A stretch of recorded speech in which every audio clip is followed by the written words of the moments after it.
Allô, Maurice, c'est Vic au téléphone. J'ai décidé de prendre mon téléphone et de vous téléphoner parce que vous m'avez donné votre numéro de téléphone. Et je voudrais vous poser une question, c'est assez intime, mais j'aimerais une réponse sincère de vous. Ce que j'attends de vous, c'est une explication claire sur les jumelles de Bretagne. Comment sont-elles décédées? Un accident? Ou alors vous les avez poussées dans le vide? La presse explique que vous les avez poussées toutes les deux dans le vide. Et j'ai du mal à croire que vous ayez fait une telle chose.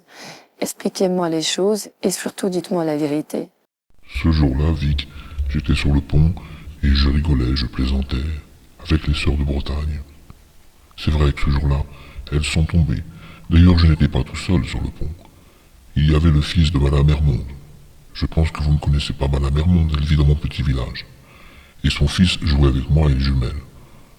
Et soudain, j'ai attrapé les deux jumelles et je les ai jetées dans le vide. La raison principale, c'est qu'elles avaient pris mon sac de billes et qu'elles ne voulaient pas me le rendre. Alors pris de colère, je les ai balancées dans le vide. Voilà exactement ce qui s'est passé. Ça risque pas d'être vrai. Et justement, je reviens du petit village où vous êtes né.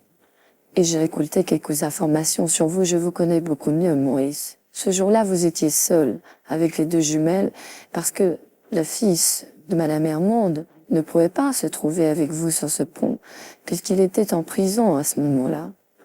Donc j'ignore pourquoi vous parlez de son fils alors qu'il était emprisonné. D'où vous vient une telle idée d'ajouter dans votre récit une personne qui ne pouvait pas être dans le village? Donc Maurice, vous avez un problème. Ou ce problème, c'est un problème psychologique ou psychique, ou alors vous mentez d'une façon consciente. Mais il est clair qu'en aucune façon, le fils de Madame Hermonde aurait pu se trouver en votre présence. Ça, c'est un fantasme de votre part. Vic, je vous interromps. Vous êtes très mal renseigné. Et la seule personne qui a réussi à vous informer au sein du village, il n'y a qu'une unique personne capable de ça, c'est Madame Hermonde. Mais il y a une chose que vous ne savez pas sur Madame Hermonde.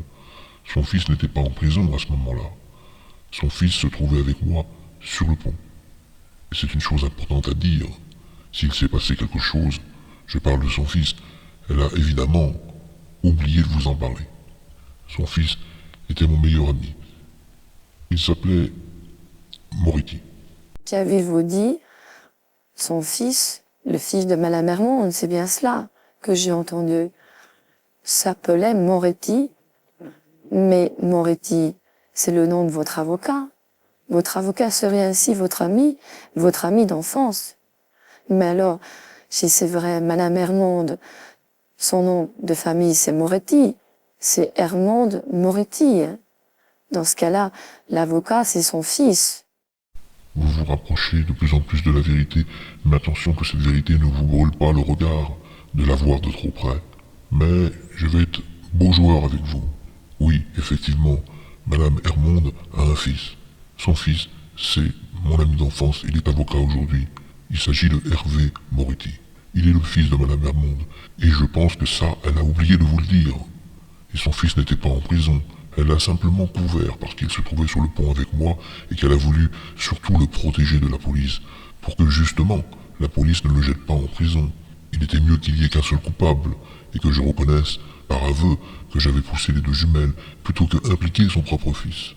Mais vous avez touché de très près la vérité et c'est pour ça qu'aujourd'hui je vous la dis. Bravo Vic. Mais je pense que nous allons interrompre cette conversation ici pour le moment et c'est moi qui vous rappellerai. Ne me rappelez pas demain parce que je ne suis pas libre demain. Demain, je suis avec ma famille et je me consacre un peu à ma mère et mon père. Alors, si vous devez me rappeler, Maurice, je préfère que vendredi prochain, ça vous va vendredi prochain.